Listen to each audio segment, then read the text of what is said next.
Une île, 2 heures de mer, 40 minutes d'avion. Au milieu, une question simple, le droit de rentrer chez soi. Depuis 2009, une somme gelée, 187 millions, c'est la dotation de services publics. L'inflation passe, le chiffre reste. Le carburant grimpe, les marges fondent. Chaque automne, la même scène, la Corse à Paris, main tendue pour une rallonge. Une compagnie publique aux 2 tiers, insulaire, semi-publique déficitaire, une cible parfaite pour Bruxelles. L'Europe déteste les monopoles. Il y a 25 ans, 45 compagnies régionales en France, 4 aujourd'hui sont rescapées. Le marché a fait le tri. Alors aujourd'hui, on va confronter plusieurs idéologies, service public ou rentabilité, continuité territoriale ou libre concurrence, volonté politique ou gestion comptable. Le grand écart d'un homme à la barre. Ancien d'Air France, l'Afrique, l'Amérique du Nord, puis le retour sur l'île au moment où tout se joue. Bonjour Pierre Mourachol. Bonjour, bonjour Jean. Vous avez fait toute votre carrière à Air France, l'Afrique, l'Amérique du Nord, la direction financière de Cervère. Et fin 2023, vous acceptez de revenir prendre la tête d'une compagnie déficitaire sous pression de l'État, des syndicats, des élus de Bruxelles. Qu'est-ce qui se passe dans la tête de quelqu'un qui dit oui à ça? Et c'est d'abord l'annonce à mon épouse, hein, lui dire que voilà, je vais accepter de relever le défi et de prendre la tête d'une compagnie aérienne qui a ses difficultés, bien sûr, hein, on en parlera, mais qui a aussi des trésors, hein, détient des trésors, qui a surtout alors je ne vais pas utiliser un terme trop anglais, mais qui a un drive, hein, dans la région, donc une responsabilité sociétale évidente. Euh, Comme vous l'avez dit, j'ai fait mon parcours professionnel pour l'essentiel chez Air France ou dans le groupe Air France, puisque j'ai travaillé également en filiale, ce qui m'a permis de découvrir d'autres métiers que le transport aérien pur, mais aussi tout ce qui a rapport au catering, la logistique, nettoyage des avions, confection des plateaux repas, enfin toutes ces choses-là qui méritent, qui sont des choses extrêmement complexes finalement à mettre en œuvre. C'est sûr que d'avoir travaillé sur tous les continents en fait, parce que vous avez cité l'Afrique, l'Amérique du Nord, mais ça a été aussi l'Asie, l'Europe, et sans vouloir en dire trop, c'est quand même une culture, une multiculture que j'ai pu connaître, parce qu'évidemment, dans tous les pays dans lesquels j'ai pu travailler, j'ai pu constater de fortes différences de culture, de façon d'appréhender l'avion, de pays plus ou moins enclavés, dont l'avion est une nécessité, hein, curieusement, je peux vous dire que le Burkina Faso, qui n'a pas d'accès mer, est typiquement un pays qui a absolument besoin de l'aérien pour survivre, tout simplement. Donc, ces réflexions m'ont amené aussi à vivre 40 ans, finalement, d'une compagnie aérienne qui s'est transformée. Air France, que j'ai connu quand j'ai intégré le groupe en 84, n'a plus grand-chose à voir avec la compagnie qu'elle est devenue. Donc c'est une entreprise qui a été en pleine mutation. J'ai été à la fois observateur mais aussi acteur du changement de l'entreprise à mon niveau, hein. Ces jalons m'ont doté quelque part de quelques outils que j'ai pensé pouvoir mettre au service de notre compagnie régionale. Et puis, comment ne pas parler de l'attachement qu'on peut avoir pour la Corse. Je suis moi-même originaire de Lille, je suis presque binational, puisque je suis à la fois de Haute-Corse et d'Ajaccio. Euh, Ce qui fait que je peux très bien comprendre les attentes que peuvent avoir les gens, qu'ils soient de Bastia, de Calvi, de Figari ou d'Ajaccio. Quand vous acceptez le poste, vous comprenez que c'est un poste de gestion. Quand est-ce que vous comprenez que c'est un poste de gestion de crise? Alors, en fait, gestion de crise, c'est pas forcément le terme qui convient, je pense. D'abord, c'est un constat. C'est le constat finalement d'une entreprise qui a cru et embelli depuis 89 pour une mission essentielle, celle de service public.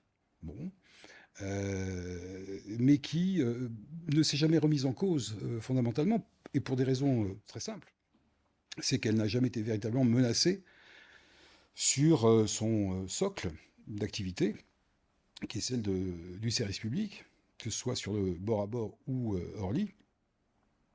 Et donc, elle a vécu dans une sorte de certitude que ce marché se renouvellerait.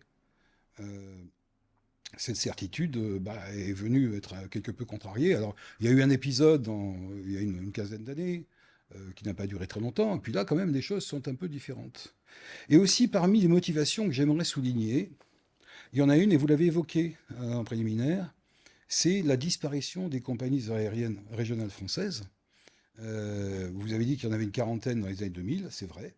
Je ne vais pas tout les citer, hein, parce que bon, Air Alsace, Air Bretagne, enfin bon. Et il n'en reste plus que 4. Voilà. Alors ça, honnêtement, 4 sur 40, donc une série funeste pour autant de compagnies aériennes qui avaient des atouts, qui avaient des savoir-faire, et tout ça parce qu'il y a eu la déferlante des low cost, et donc un paysage aérien français, de l'aérien, qui a été fondamentalement modifié. Alors, je ne vais pas refaire l'histoire, évidemment, le constat est là. Et c'est vrai que Air Corsica fait partie des survivants de cette vague. Et je me suis dit que là aussi, j'aurais peut-être un rôle à jouer, non pas sur le plan uniquement régional, mais pas que, hein, mais aussi sur le fait que une compagnie française a peut-être le droit aussi d'exister et de montrer qu'elle est capable de faire son travail et d'être profitable. Profitable justement, à votre arrivée, vous avez forcément lu les chiffres, hein. Un déficit d'exploitation de 15 millions d'euros en 2022 et en 2023, une dotation d'État gelée depuis 2009, une compagnie suspendue à des amendements budgétaires votés à Paris chaque automne. Qu'est-ce que vous découvrez en arrivant qui ne figurait pas dans les autres documents? Alors, je me permets de rectifier quelque peu ce que vous dites. Vous avez à la fois raison et tort. Oui, un déficit d'exploitation, mais qui est largement compensé par des gains sur les couvertures carburant. Et qui fait que finalement, les fonds propres de la compagnie sont restés quasiment intacts. Donc ça, c'est un actif extrêmement important. Parce que rares sont les compagnies qui ont des fonds propres positifs. Rares. Et donc, c'est quelque chose qui nous rend crédibles dans la communauté économique, qui fait que on est capable finalement de financer notre flotte. Bon, en un mot, les banquiers nous regardent comme des gens sérieux, et c'est plutôt important par les temps qui courent. Euh, Sauf que finalement, quand on découvre ça, on se dit qu'on a un cycle d'exploitation qui ne suffit pas à se financer lui-même. Et si nous avons fait des gains très importants, puisque c'était 27 millions d'euros à l'époque de gains sur le carburant, et ça a largement compensé les pertes d'exploitation que vous mentionnez, c'est parce qu'on a eu une gestion particulièrement opportune qui nous a permis de le faire. Alors, le changement essentiel, c'est que dans le cas de la délégation de service public, nous avons l'obligation de nous couvrir. Et en cas de gain sur les couvertures carburant, c'est pas quelque chose que nous conservons, nous, dans nos comptes. On doit la restituer au titre de la délégation de service public à l'Office des transports. Bon. Donc ça vous fait perdre quand même un filet de sécurité considérable, même si on ne peut pas en permanence parier sur Combien à peu près? Oh, écoutez, là, je vais vous parler de la couverture de carburant en cours. Elle nous est plutôt favorable, hein. Donc, si vous voulez, il faut regarder les choses. D'abord, une couverture carburant, qu'est-ce que c'est? C'est un produit financier. Voilà. C'est-à-dire qu'on achète un tonnage de carburant à terme, à un prix convenu. Quand on passe à la pompe, on paye le prix du jour. À ce moment-là, comme nous avons acheté à terme, l'établissement financier avec lequel nous avons passé un contrat nous restitue la différence entre le prix que nous avons convenu et le prix que nous payons à la pompe. Actuellement, si je ne prends que le mois de mars, qui a vu l'explosion du prix du kérosène, on est sur un trend qui fait que nous aurions dû payer 2 millions de plus par mois, imaginez-vous, ça fait 24 millions en rythme annuel, hein, si nous avions dû affronter le cours du baril sans couverture. Donc ça nous met dans une situation confortable, hein. Donc de ce point de vue-là, Air Corsica a su particulièrement bien gérer les achats. Vous n'en êtes jamais certain. Après tout, le pétrole aurait pu s'effondrer. Bon, là, on aurait été en perte. Donc, vous voyez, on ne peut pas compter là-dessus, finalement. Nous, on prévoit un prix qui nous convient dans nos coûts d'exploitation, Mais imaginer que ça puisse être le secret, finalement, d'une réussite et d'un compte de résultats positifs, c'est extrêmement. Vaut mieux aller jouer au casino et mettre tout sur le rouge ou sur le noir, hein, vous voyez. Bon. Les chiffres décrivent une situation, mais il reste le reste, le personnel, les habitudes, les rapports avec les institutions. Qu'est-ce qui vous a le plus marqué à votre prise de poste? Bah, moi, je vais vous dire, ce qui m'a le plus marqué, c'est finalement l'attachement des personnels à la notion de service public. Alors ça, c'est vraiment quelque chose que j'ai découvert. Je n'ai pas connu ça dans ma carrière à Air France. Là, la notion de service public, elle est au paragon de la conscience collective que peuvent avoir les salariés d'Air Corsica. Vous diriez que vous dirigez une entreprise ou que vous gérez des dossiers? Ah, on gère une entreprise. Une entreprise, ça vit au quotidien, ça vit au rythme de l'exploitation, ça vit au rythme des choses qui arrivent à toute compagnie, des retards, pour X raisons, de gérer des passagers, de faire en sorte qu'ils aient le moins de désagréments possible en cas d'irrégularité. Voilà, ça, c'est vraiment le métier. Je pense que tout le monde peut comprendre qu'on ait des soucis. Il y a des choses qui arrivent. Un avion foudroyé, ça nous est arrivé. Bon, ben voilà. L'ingestion aviaire, qui malheureusement est assez fréquente. Je pense que les gens comprennent. Encore faut-il qu'on les prévienne, hein, qu'on leur dise voilà ce qui va se passer et voilà quelles sont les raisons et pourquoi et combien de temps vous allez devoir attendre pour qu'on puisse vous traiter correctement. On va revenir sur le service public. On présente souvent Air Corse comme une compagnie semi-publique, mais l'actionnaire majoritaire, c'est la collectivité de Corse, avec, il me semble, 66,8%. Un petit peu moins, mais c'est pas grave. Mais autrement dit, la Corse possède déjà sa compagnie aérienne aux deux tiers. Est-ce que les Corses le savent? Et est-ce que ça change quelque chose à la façon dont vous dirigez? Alors oui, ça change les choses. D'abord parce que d'avoir un actionnaire qui est un actionnaire public ne recherche pas les dividendes. Bon, lui, ce qu'il recherche, c'est l'application de sa politique. Sa politique est celle d'assurer une continuité territoriale selon un cahier des charges qu'il a lui-même défini, en fonction de critères d'enquête publique, etc. Très bien, bon. Et donc, il est là pour garantir finalement aux Corses un accès sur les routes desservies par ce service public dans les meilleures conditions possibles. Mais pas que. Parce qu'en fait, si vous voulez, à la réflexion, quand vous regardez une Air Corsica, elle a plusieurs missions. Elle a évidemment celle de service public qu'on évoquait, hein, qui est fondamentale, qui représente plus de 85% de son activité, ce qui est considérable. Mais elle a aussi un rôle dans l'attractivité du territoire. Elle doit servir des tourismes, hein. Je dis les tourismes parce qu'il y a toutes sortes de formes de tourisme, Elle hein, est que l'on peut avoir. stratégique. Voilà, elle est stratégique.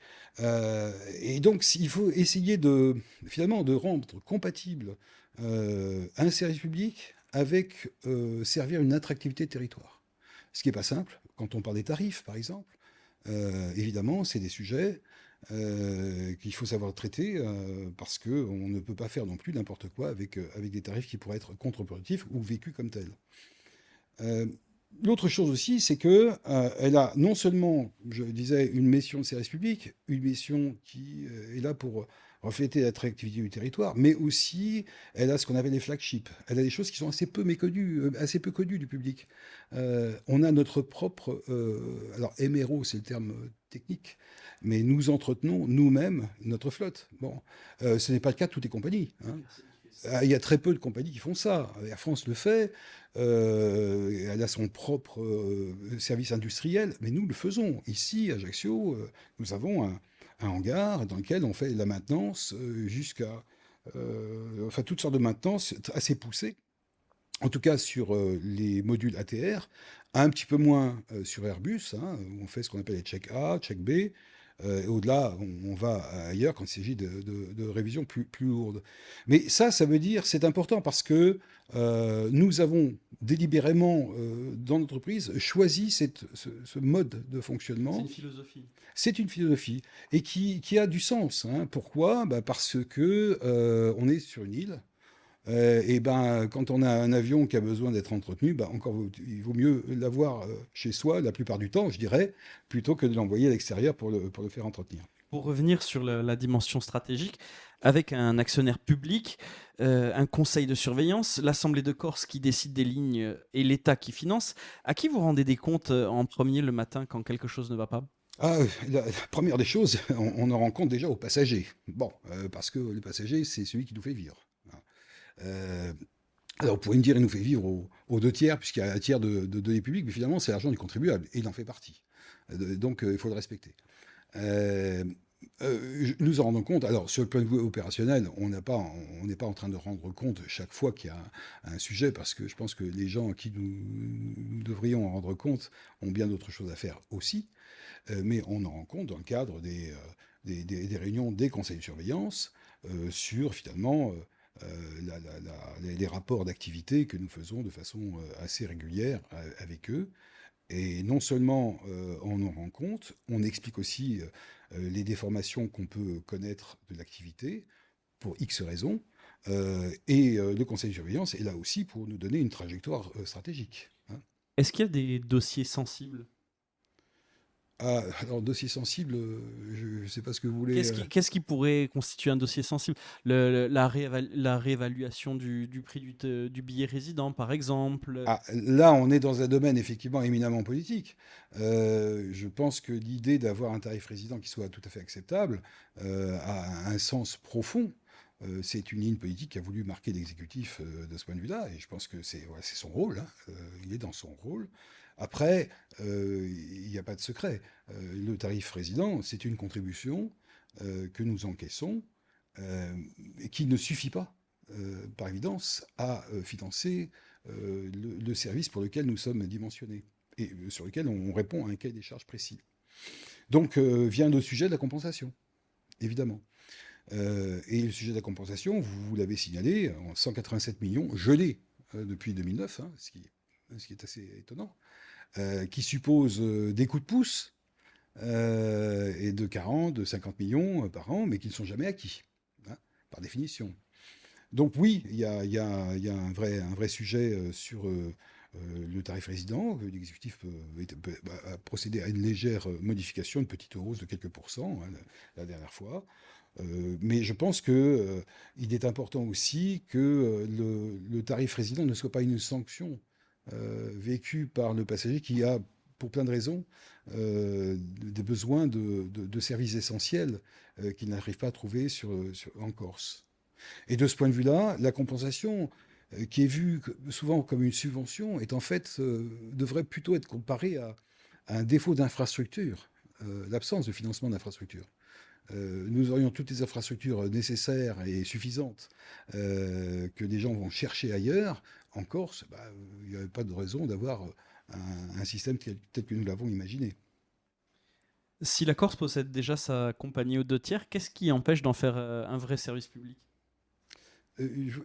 C'est-à-dire un vrai service public. Dans quel sens vous voulez Euh, C'est-à-dire qu'elle soit moins conditionnée Ah, d'accord.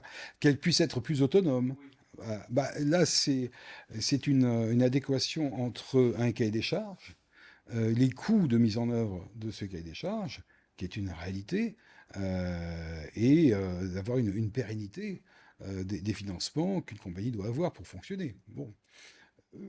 Par contre, vous mettez le doigt sur un sujet qui est essentiel, c'est qu'effectivement, on voit bien que la tendance, quand même, et on l'a bien entendu au travers des différentes lois de finances qui ont été proposées, rejetées, etc. Bon, on voit bien qu'il y a une pression sur les deniers publics qui est bien réelle. Euh, la France est endettée, les services publics font partie de son ADN, bien sûr, mais on doit en permanence imaginer que ces deniers publics n'ont pas vocation à monter au ciel comme les arbres ne montent pas au ciel. Donc c'est pour ça que dans la stratégie que nous avons, c'est d'essayer autant que faire se peut d'avoir des routes qui peuvent être non financées par la compensation, c'est-à-dire dans le monde concurrentiel. Et le monde concurrentiel implique bah, justement qu'on ait des coûts qui permettent de le faire.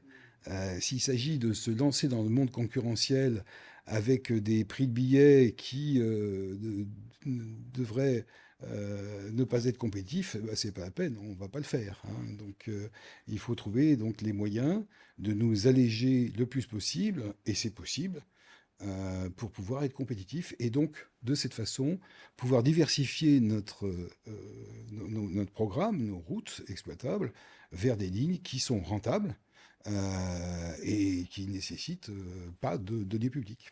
On y arrive. Euh, L'État verse à la Corse une somme fixe pour la continuité territoriale. Je parle sous votre contrôle quand même sur les Oui. chiffres parce qu'on est très précis sur les chiffres. Transport aérien et maritime confondus, 187 millions, enveloppe globale.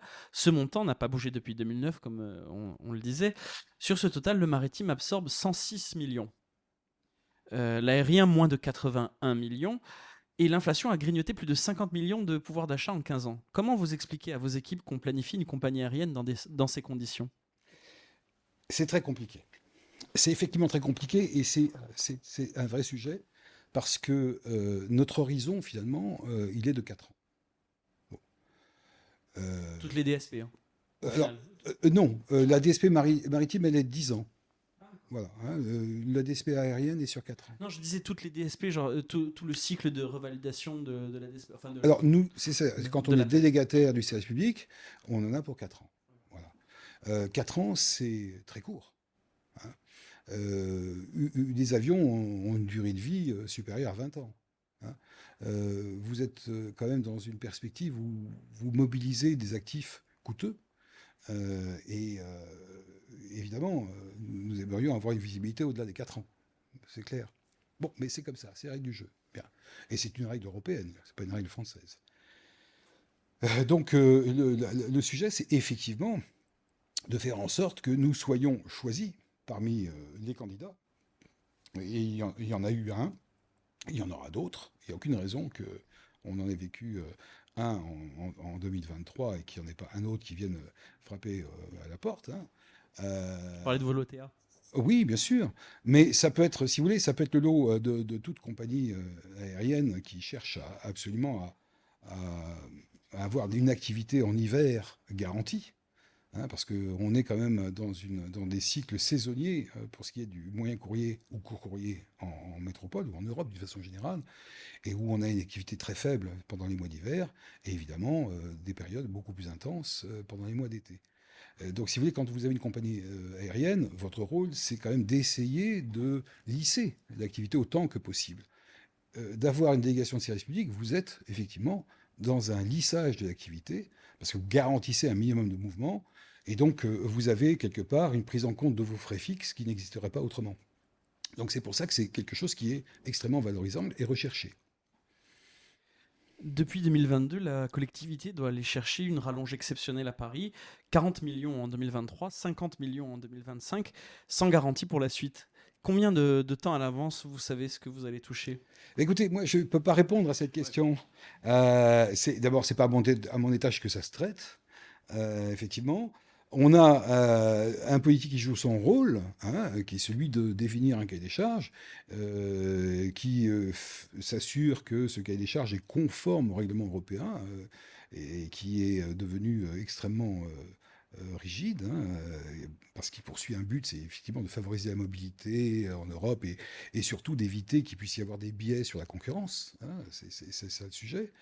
Euh, je ne peux pas répondre à cette question. La question, elle est très simple, hein, c'est que s'il n'y a pas d'argent pour financer cette continuité territoriale telle que nous la connaissons maintenant, on risque effectivement d'avoir un vrai sujet. Si la rallonge passe pas, justement, quels sont les premiers effets? Les premiers effets, c'est fatalement d'adapter le programme à ce qui aura été demandé et ce qui est finançable, hein.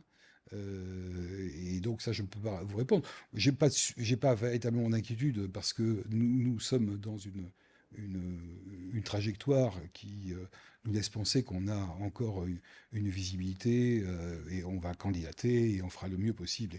Et tout l'objet de notre action depuis quelques années, c'est effectivement de faire en sorte qu'on fasse des offres qui soient acceptables, mais je ne peux en aucun cas vous prédire ce que sera l'avenir, hein. Je parlais plus de la rallonge, hein, pas de Oui, l'attribution oui, de. bien sûr, Ouais. bien sûr. Une compagnie suspendue à un amendement voté à Paris chaque automne, vous trouvez ça comment? Et je trouve que c'est la règle qui s'applique à nous.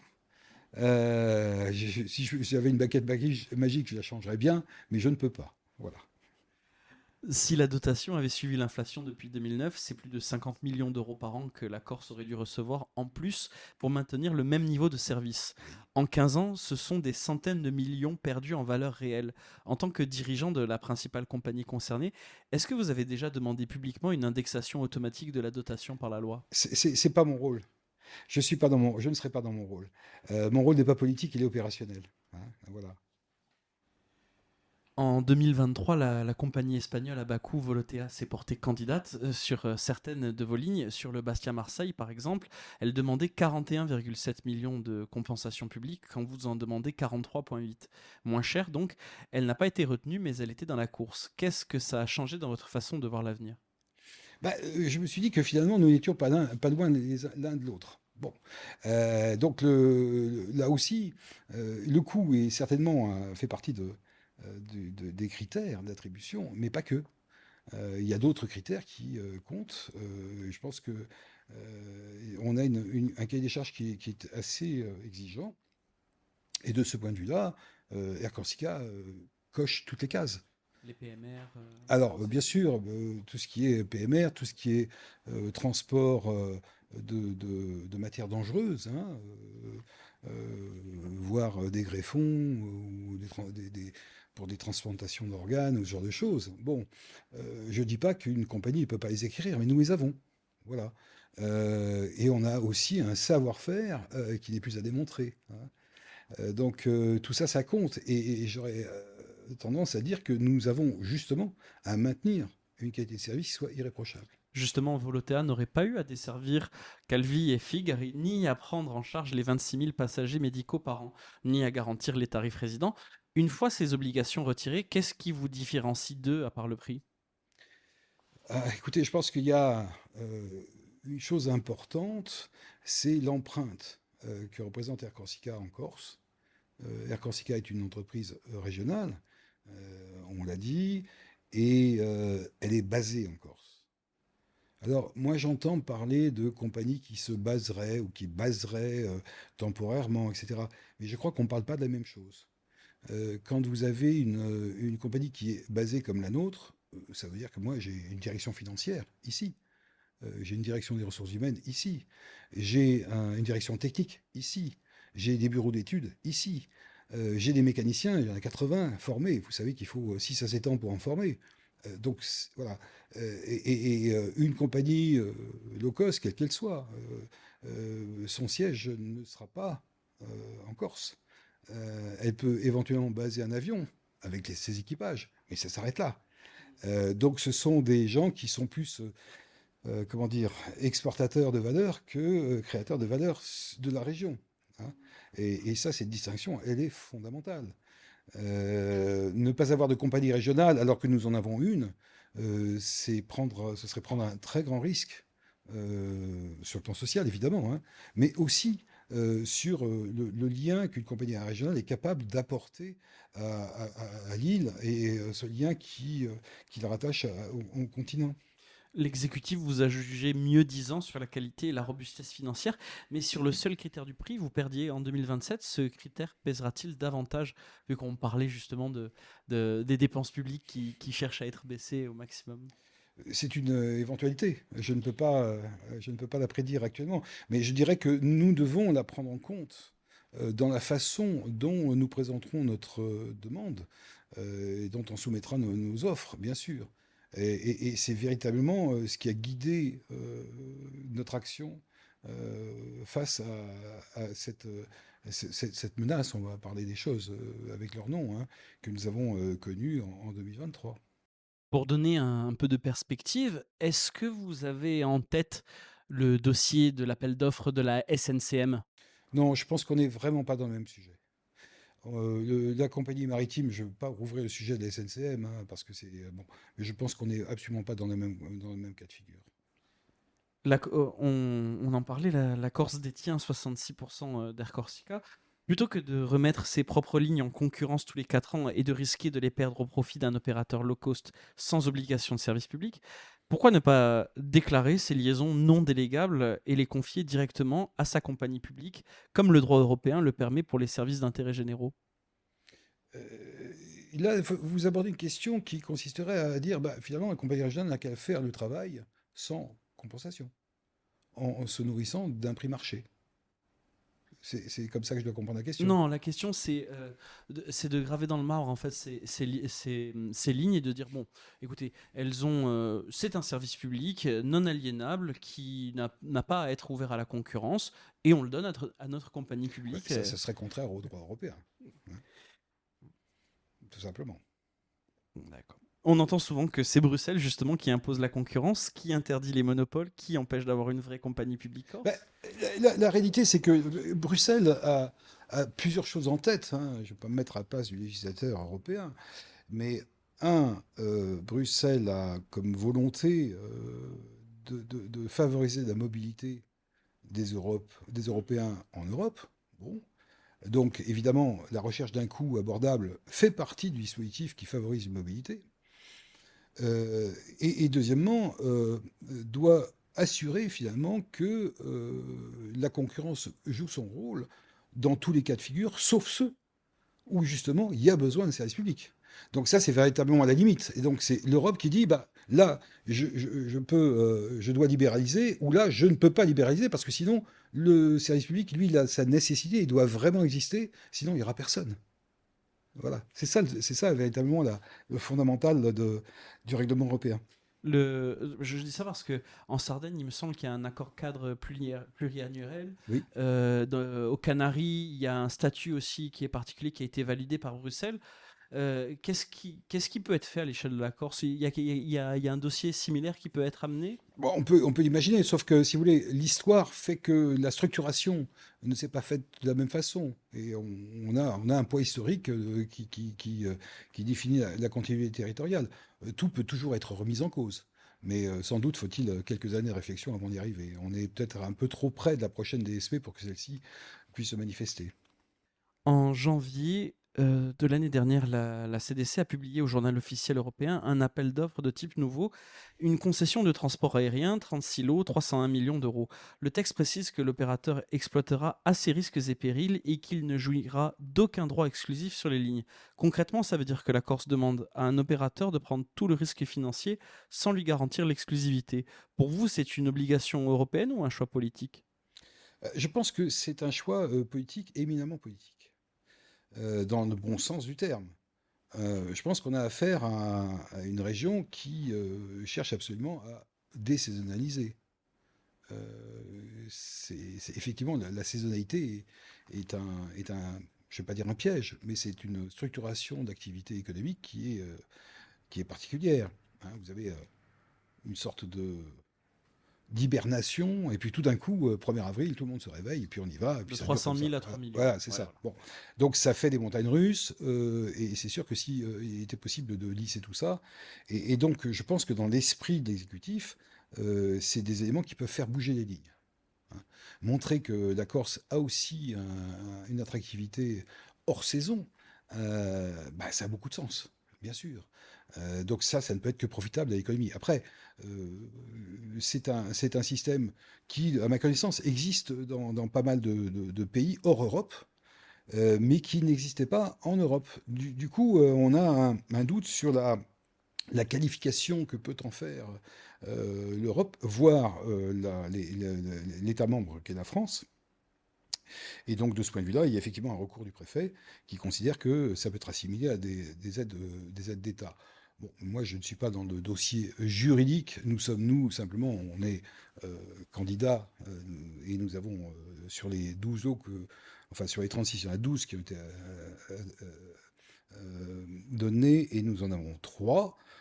Bon, voilà, je dirais que si c'est quelque chose qui nous permet effectivement de faire en sorte que l'on attire du monde et qu'on s'en sorte économiquement, tout le monde en profite. Donc je salue le mouvement, qui est un mouvement qui a tendance à faire bouger les lignes et donner finalement une prise de conscience, quelle que soit la façon dont ça sera traité juridiquement.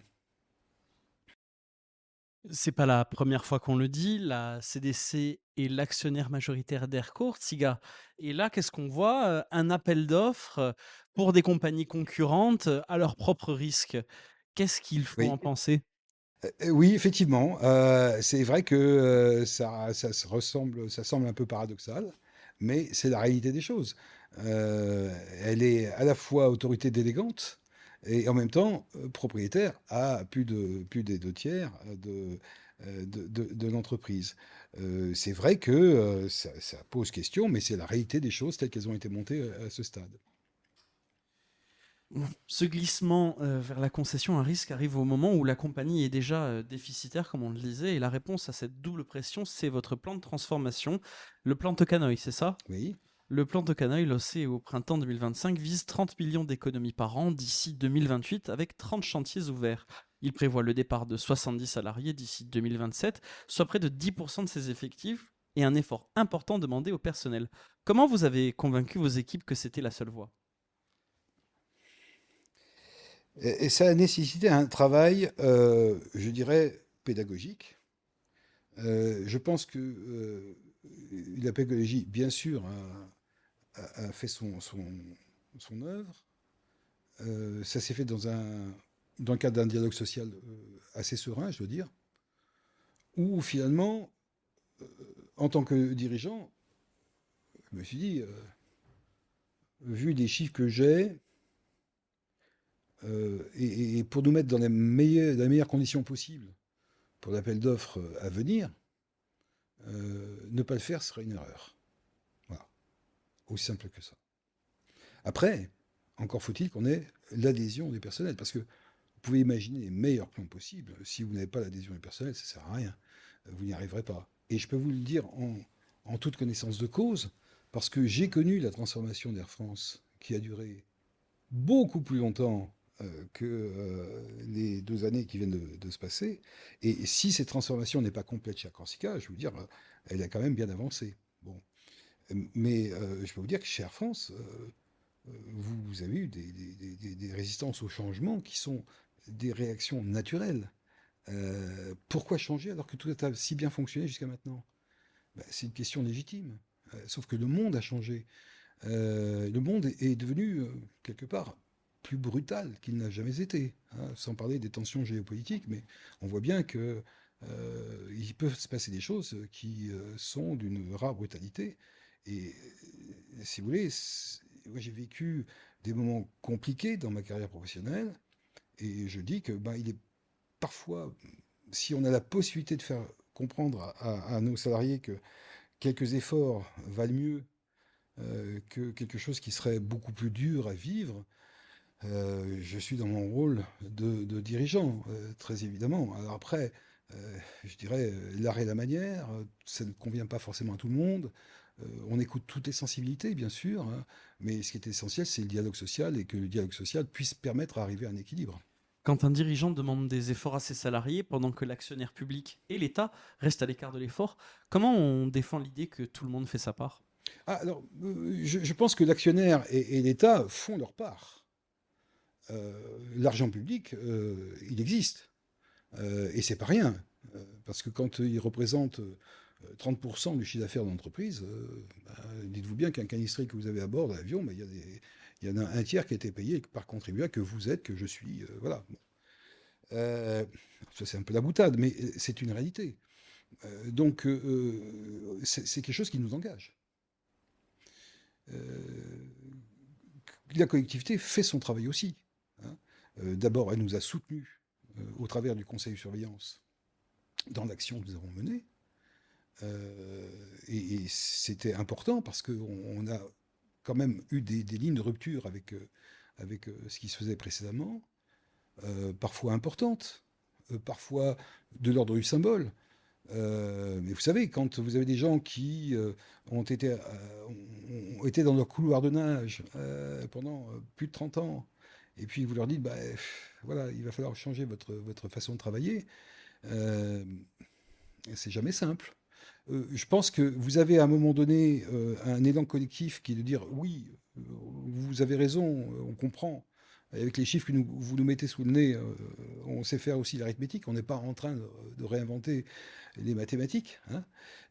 Mais individuellement, ça me plaît pas votre truc. Donc collectivement, on est d'accord, mais individuellement, j'ai un sujet. Or, une entreprise, c'est un agrégat d'individualité.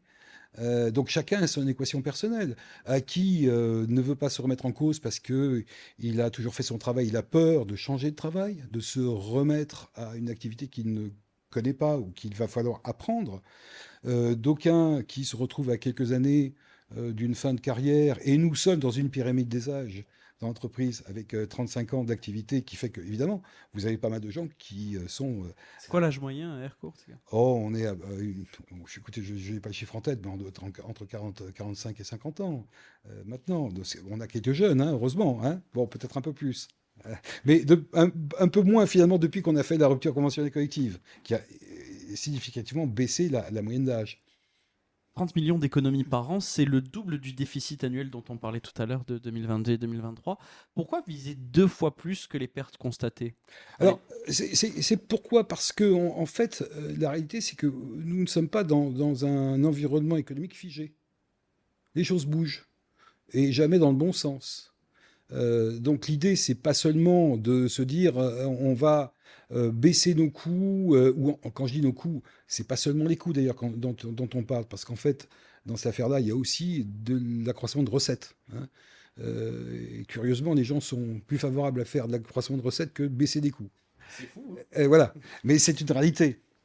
Donc c'est aussi pouvoir se dégager des marges de manœuvre, hein. Parce que la nécessité, si vous voulez, c'est d'être dans une entreprise qui a la capacité de jouer et de monter en gamme et d'affronter de nouveaux marchés, donc d'investir, parce que vous ne créez pas une ligne rentable dès les premiers mois, hein, ça n'existe pas.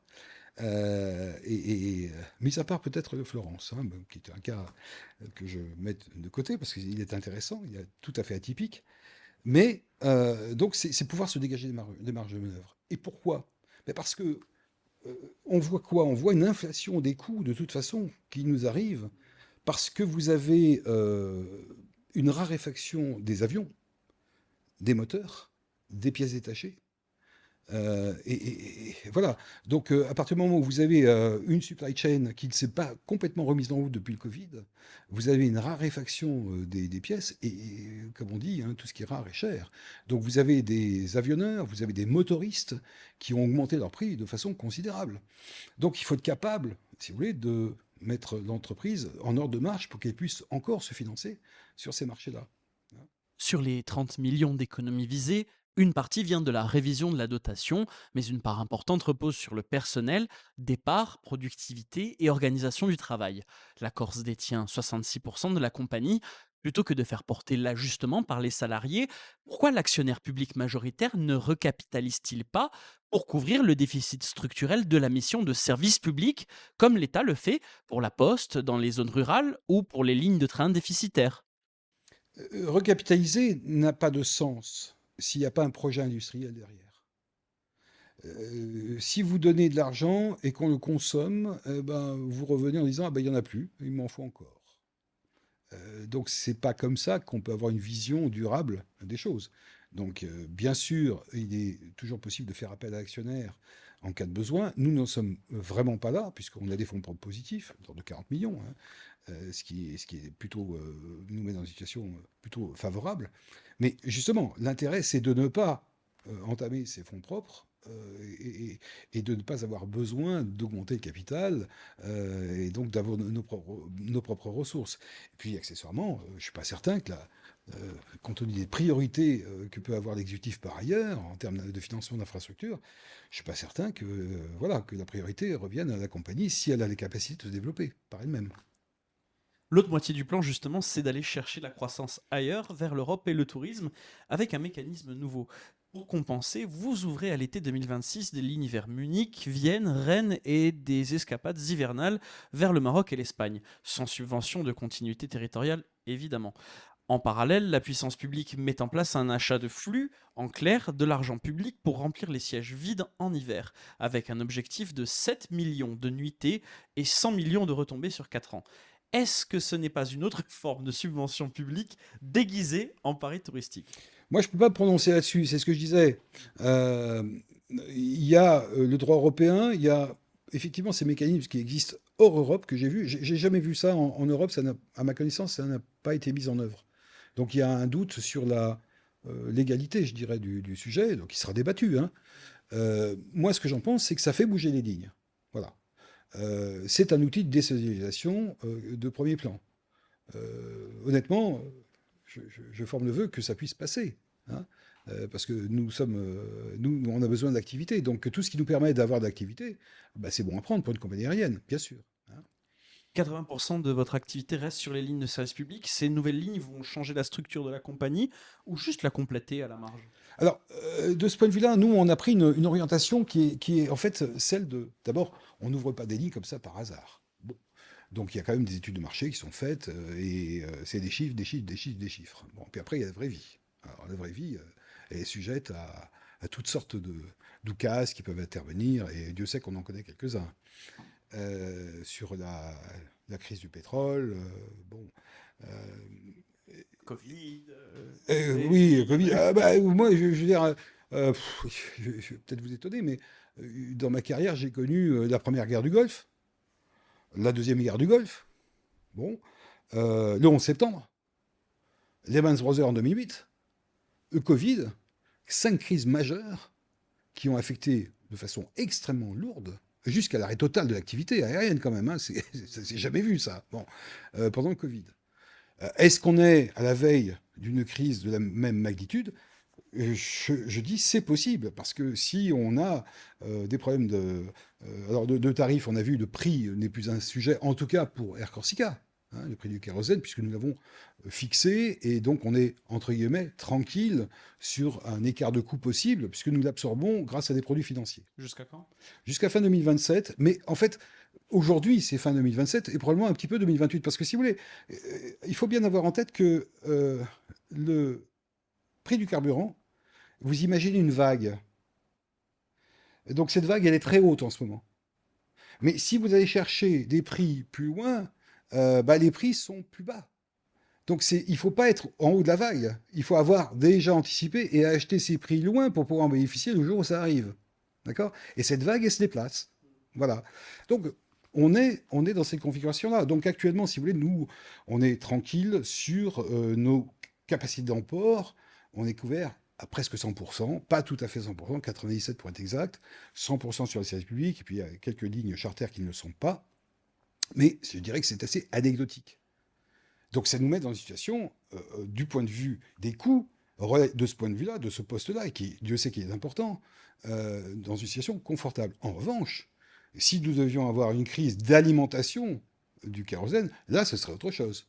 Là, on aurait une panne générale de l'aviation civile, comme on en a connu dans les crises que j'évoquais précédemment. Du coup, ces nouvelles lignes vont restructurer la compagnie ou elles seront à la marge? Alors, je reviens, effectivement, votre question, elle est tout à fait pertinente. Elles ont vocation, à ce stade, d'être à la marge, bien sûr. Mais enfin, il n'empêche que on augmente nos lignes hors service public de plus de 30%.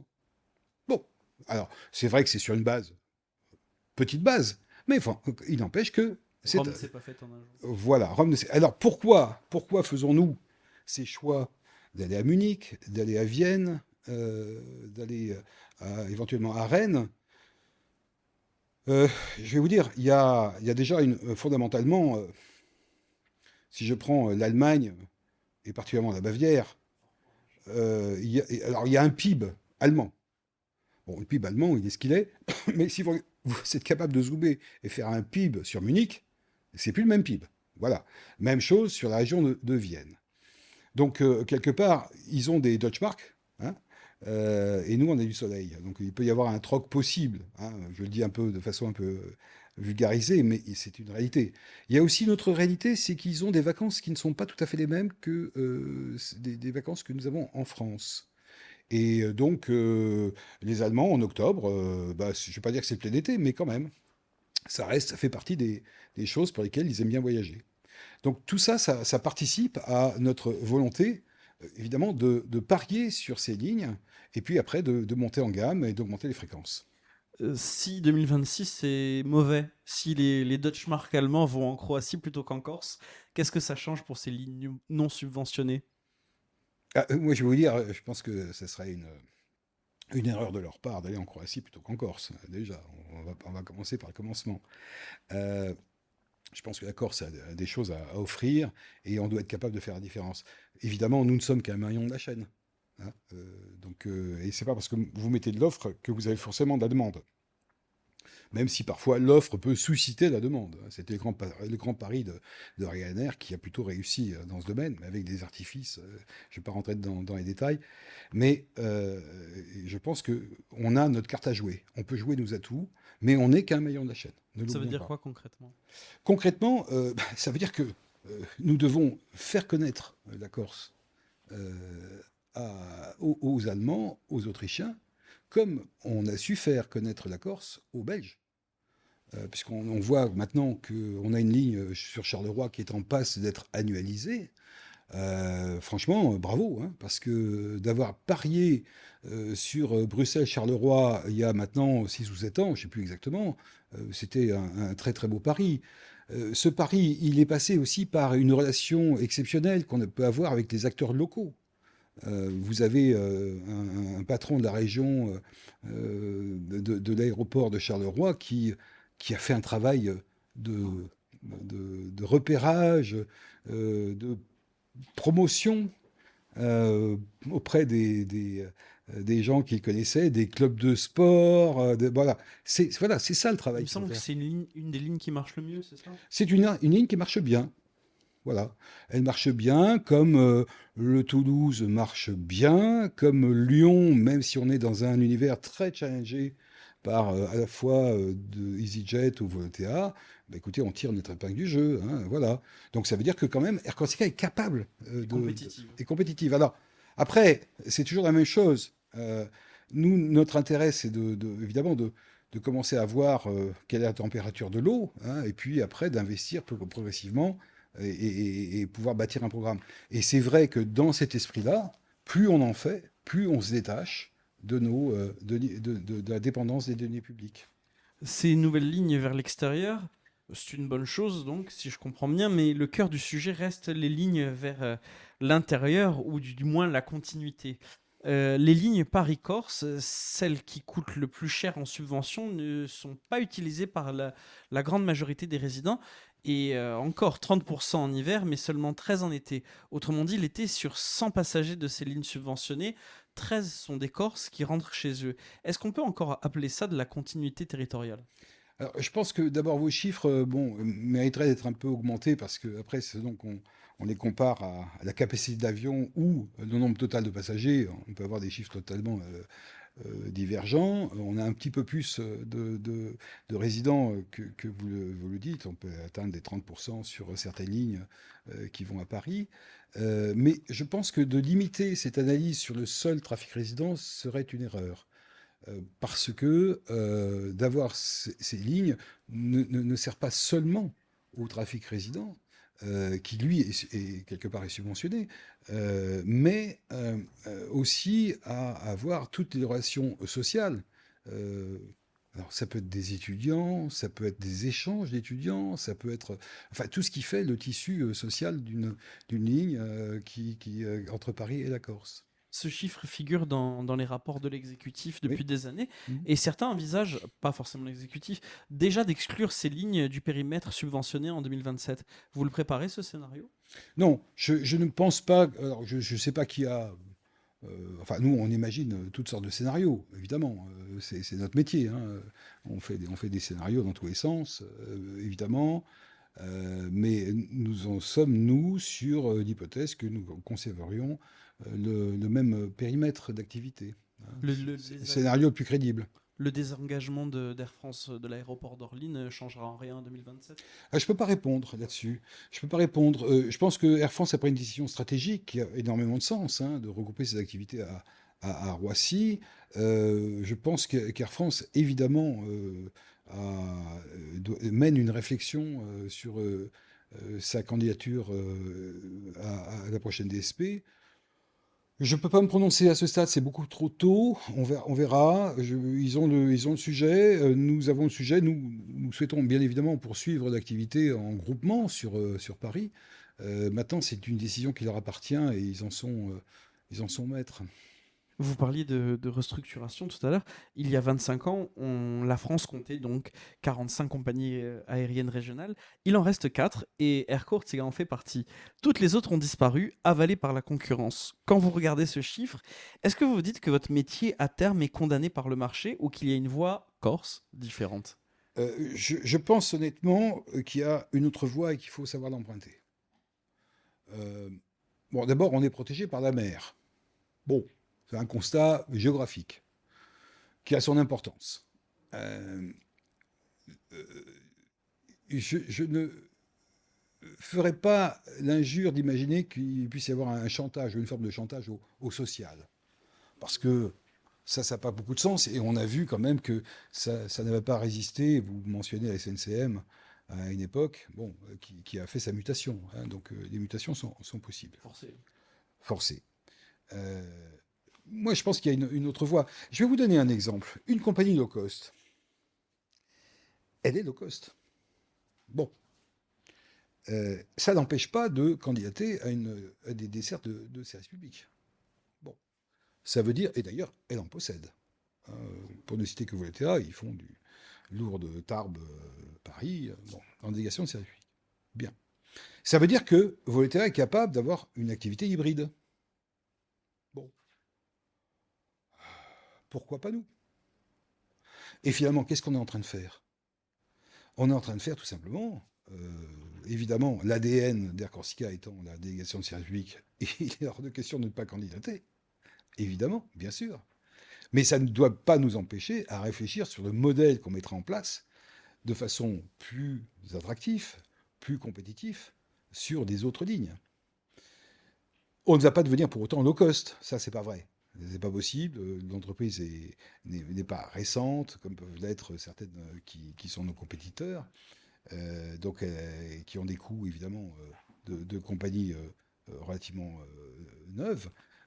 Mais on doit réfléchir quand même aux rotations avions que nous avons. Vous savez, une compagnie low cost, elle reporte sur quelques principes de base. Hein. Bon, le principe de base, c'est de faire tourner les avions rapidement et d'avoir des coûts de distribution les plus faibles possibles. Bon, voilà. Et des savants arrangements fiscaux. Alors après, il peut y avoir des savants arrangements fiscaux, mais bon, encore faut-il faire des bénéfices pour pouvoir en profiter. Mais je veux dire, c'est pas pour autant, si vous voulez, qu'on n'a pas notre carte à jouer. Hein. Et de ce point de vue-là, on joue la carte. Je prenais l'exemple du Florence. Nice-Florence. Alors, on entend tout. Hein. Bon, on nous a critiqué en disant, mais comment maintenant, il faut aller passer. C'est bien à Florence, mais on est obligé de passer par Nice. Oui, on est obligé de passer par Nice. Oui, c'est vrai. Oui, oui, ça c'est exact.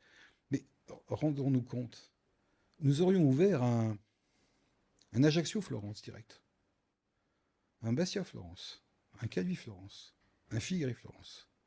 Combien aurions-nous de passagers à bord? Bon. Actuellement, sur le tronçon Nice-Florence, si nous avons 5% de passagers qui sont originaires des 4 aéroports corses, c'est le maximum. Voilà. Ce qui veut dire qu'on doit être plus smart. Et donc nous avions un avion qui qui n'avait pas d'activité entre ces vols de service public. Eh bien, on le fait voler. Donc, on a la capacité, pour le coup, d'avoir des bons remplissages sur ce tronçon qui, je ne sais pas si vous avez l'intention, mais en tout cas, si vous avez l'intention d'aller à Florence au départ de Nice, c'est long en voiture, hein, je peux vous dire. Hein, voilà. Je prendrai le bateau. Justement, vous parliez d'être smart.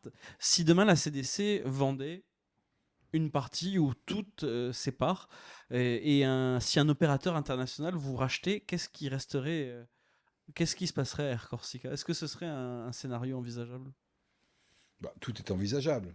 Une partie de la liquidation des capitaux de la CDC? Bon, je pense pas qu'il y ait bon, d'abord un opérateur qui aimerait mettre la main sur Air Corsica. Pourquoi pas? J'ai quand même un doute. Hein. On peut l'imaginer dans le cadre d'alliances, bon, Pour récupérer une partie de la flotte. Oui, mais bon, on n'a pas besoin de racheter une compagnie pour ça, hein. Voilà. Si vous avez, Faut atteindre la liquidation, la bon, vraie. ouais, mais les avions, vous savez, ils ont une valeur marchande immédiate, hein. Ouais. Bon, non, je pense que ça, c'est un scénario qui n'a pas beaucoup de sens. On parlait de ces 45 compagnies 20 ans en arrière et aujourd'hui plus que 4. Mhm. Qu'est-ce qui fait que... Pourquoi la Corse a échappé à la règle? Qu'est-ce qui a fait que... Ah, mais très clairement, je pense que la délégation de service public dont elle a bénéficié a été un pare-feu face à ce, ce tsunami des compagnies low cost, bien sûr, hein. Si la... je vous dis ça parce que si la concurrence à chaque renouvellement rend structurellement la survie d'Air Corsica plus difficile, et si 41 compagnies régionales sur 45 ont déjà disparu, est-ce qu'il ne serait pas plus solide pour la Corse, actionnaire à 66%, de revendiquer un statut où la continuité territoriale n'est plus délégable et reste confiée à sa compagnie publique, comme le droit européen le permet pour les services d'intérêt généraux? Non, on est dans de la science-fiction. Je pense qu'on n'est pas, on est quand même, on s'inscrit dans une démarche européenne. Bon, le droit européen, il existe, il doit s'appliquer. Voilà, donc on ne peut pas compter, si vous voulez, sur des protections. Ça n'aurait pas beaucoup L'article existe hein, Oui, dans le oui, je sais règlement bien, européen. Oui. je sais bien, mais bon, à partir du moment où vous avez des gens qui peuvent candidater, leur dire, ah bah non, vous n'avez plus le droit, candidater, c'est compliqué, hein. On arrive à la fin de cet entretien. Je vais vous poser une dernière question. Si demain matin, vous n'étiez plus président du directoire d'Air Corsica, si vous étiez juste un Corse qui regarde la situation de loin, qu'est-ce que vous diriez du modèle actuel? Ah, c'est fantastique, c'est très bien géré. C'est ça. Non, je dirais que c'est une compagnie qui ne cesse de s'améliorer, qui a su prendre un virage. Alors, peut-être n'est-il pas suffisant, mais en tout cas, le virage, l'amorce de virage a été prise, et rien que ça montre une inflexion. Une inflexion qui a été donnée sur un tendanciel, et ça nous rend crédibles. Donc, c'est une compagnie qui est crédible, qui a un savoir-faire évident, qui a des gens d'une grande compétence dans tous les domaines, hein, que ce soit bureau d'études, mécaniciens, pilotes, qui font leur service, leur travail avec cœur, qui sont des gens engagés. Donc ça, c'est quand même magnifique. Après, euh, attention, c'est un équilibre social qui reste fragile malgré tout. Vous pouvez avoir quand même des gens qui résistent au changement, mais ce que nous avons fait pour le moment est plutôt vertueux, dans le sens où vous évoquiez les départs qui ont été négociés sur la base du pur volontariat, c'est-à-dire rien eu de Il coercitif, me hein. semble que vous avez eu pas ou peu de grèves aussi de mémoire. C'est pas trop dans la Les tradition de syndicats sont d'accord l'entreprise. avec le port, c'est Alors, ça? c'est pas trop dans la tradition d'entreprise. On a des entreprises bon, de transport en général qui ont une certaine pratique de la grève. C'est pas dans l'esprit. Je dis pas que ça peut pas arriver, hein. Il y a évidemment il peut y avoir des tensions à certains moments, mais vous savez, des tensions, d'abord, elles doivent être capables d'être gérées, d'être expliquées. Le dialogue social existe dans l'entreprise. On a des CSE qui sont constructifs. On n'est pas forcément, tout le monde n'est pas forcément d'accord avec nous, hein, évidemment. Bon, ça peut arriver, hein. C'est le point d'indice qui est gelé, c'est ça, il me semble. Alors, nous n'avons, alors, pas de y a pas Non, pas de- là, on est dans non. l'administratif, mais c'est vrai, vous avez raison, quelque part, on était sur une forme de grille salariale très administrative. Mais Je, non, je vois déjà la compagnie en service public, c'est pour ça. Je vois déjà des fonctionnaires. non, je ne pense pas qu'on ait cet esprit de fonctionnariat, parce que ça s'accommode mal avec l'aérien, Hmm. et qui est d'une exigence de tous les moments. Je ne veux pas dire que les fonctionnaires n'ont pas des exigences de tous les moments, mais là, on est dans l'opérationnel. Mais pour revenir sur le gel, oui. Mais pour revenir sur le gel, oui, absolument. Les salariés ont accepté donc de faire une pause sur la progression salariale telle qu'elle était en place. Et c'est vrai que bon, bah, la masse salariale, elle est importante chez Air Corsica, hein. Et nous avons, de ce point de vue-là, obtenu qu'il y ait à un moment donné une sorte de momentum, de façon à pouvoir nous présenter en 2028 dans des meilleures conditions. Pour autant, on a accepté une prime de partage de la valeur, hein, qui n'est pas nulle. Ça aussi pour saluer finalement les efforts qui ont été faits par les salariés.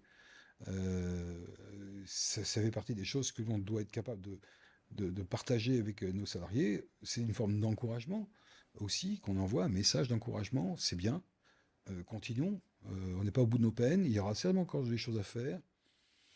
Tout ceci peut se faire en bonne intelligence. Il y a des choses qui ont été faites qui sont plutôt sympathiques. On parle effectivement de 70 salariés qui ont quitté leur emploi et qui ont nécessité derrière des réorganisations. On a fait plus de 100, 105, 110 mutations internes. Imaginez-vous, c'est considérable dans une entreprise comme la nôtre. Hors pilote et hors hôtesse et steward, hein. Donc vous voyez, donc on parle de plus d'une centaine de mutations pour et hors technique. Donc sur 250 salariés, c'est considérable. On a créé des emplois en Corse.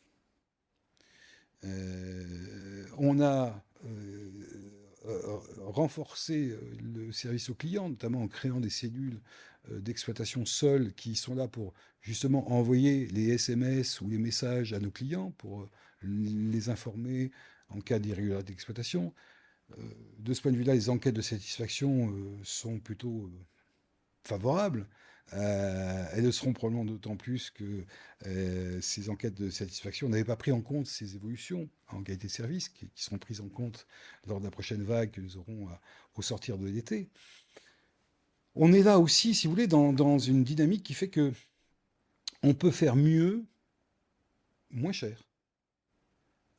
Et on ne cherche pas forcément à faire le moins cher, mais si on peut faire les deux, c'est parfait. Voilà. Et ça, c'est parfaitement compatible. On l'a démontré. Moins cher, les billets seront moins chers?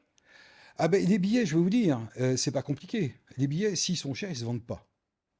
Voilà. Donc il y a un prix marché, et ce prix marché, on est obligé de le respecter. Donc on n'a pas d'autre choix. Hein. C'est les clients qui acceptent de payer ou pas. Et donc, alors après, c'est vrai qu'on a aussi un problème, et là c'est dans la structuration même du low cost et d'une compagnie comme la nôtre, traditionnelle, c'est que nous, on affiche un prix tout compris. Le low cost, vous avez un prix d'appel, et puis quand vous appuyez sur le bouton à la fin, vous vous rendez compte que vous avez même acheté un calendrier dont vous n'aviez pas besoin et qui vous coûte 10 euros. Hein, bon, voilà. Je prends un exemple réel pour le coup. Hein, ça fait drôle, parce qu'il faut décocher plein de choses, parce que c'est le bagage qui fait tant de centimètres, si vous voulez prendre un autre bagage, enfin, c'est horrible. Hein, mais c'est là-dessus qu'ils font leur argent. Et le chiffre d'affaires d'une compagnie low cost, c'est plus de 35% de services Surfacturé, ouais. exactement. Enfin, surfacturé, je sais pas si le terme est Non, exact, mais. c'est pas tout à fait ça, mais vous vous rendez compte que vous êtes assujetti à plein d'options Hmm. qui sont payantes et qui sont honnêtement, qui renchérissent largement le prix du billet. Donc vous pouvez être attiré par un prix. Nous, après, je veux dire, les gens font la différence aussi. Hein, ils voient bien. Alors, je vous parle de ça sur le domaine concurrentiel, hein, bien sûr. C'est la fin de cet entretien. Est-ce que vous avez quelque chose à rajouter par hasard? Non, écoutez, Peut-être. j'ai pas vu le temps passer. Hein, on pourrait y passer des heures. C'est vrai. C'est toujours. Vous savez, quand on est dans le monde de l'aviation, c'est toujours quelque chose de passionnant. Il y a quand même un esprit pionnier qui reste dans une entreprise, dans une compagnie aérienne. Faire voler un truc qui est plus lourd que l'air, bah, à chaque fois, ça relève d'une prouesse technique, d'une gestion technique, d'une formation de pilotes qui sont aguerris. C'est une mécanique qui est complexe, mais elle est bien maîtrisée chez Air Corsica. Merci beaucoup, Pierre Mourad-Chaolé. Merci à vous.